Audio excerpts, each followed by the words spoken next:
मित्रांनो, आज मी आलेलो आहे महाबळेश्वरला किंवा पर्यटन स्थळावर नाही आलेलो. आज एका आपण शेतकऱ्याच्या वावरात बांधावर आपल्याच वावरात आलेलो आहे.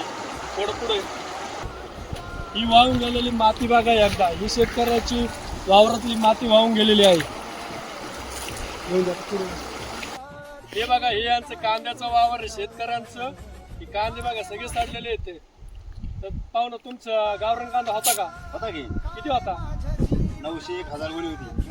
काय रेट सापडला तुम्हाला? 4 आणि 5 रुपयांनी. 4 आणि 5 का? हो.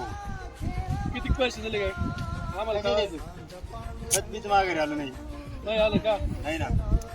तर बघा, यांची अपेक्षा होती की गावरान कांदे केले होते, पण गावरान कांद्याच्या पैसे नाही आले म्हणून यांची अपेक्षा अजून वाढत गेली. यांनी लाल कांदा केला, पण लाल कांद्याचं सुद्धा पावसाळी संकट असल्यामुळे ही अशी अवस्था झाली. यांनी करायचं काय? मायबाप सरकार फक्त 8,500 रुपये हेक्टरनी देतोय. तुम्ही 8,500 रुपयांनी खुश आहात का? तुमची वावरची माती गेली, कांदे गावरला गेले, लाला गेले. एवढी नागटलंच पूर्ण नाही आमच्या. तसं काहीच नाव निवडला. 2,500 रुपये एकर आहे. खरं आहे का? आहे ना. 2,500 रुपये एकर आहे.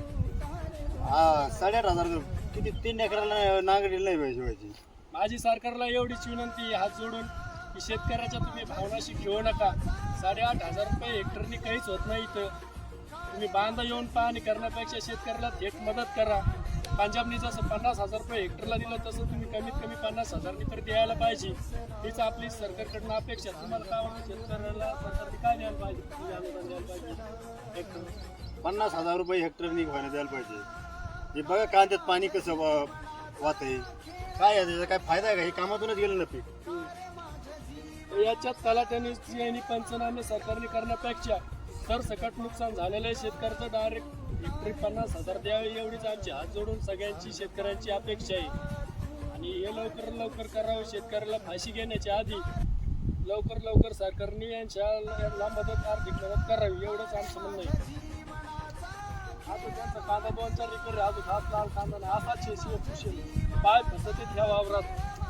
त्यात पाणीच होत आहे सगळं. हे कामातूनच गेलं पीक. याचा काय फायदा होणार आहे का? काही होऊ शकत नाही. हे तरी पाणी होतं तिकडे वावर होऊन गेले. बघा तुम्ही.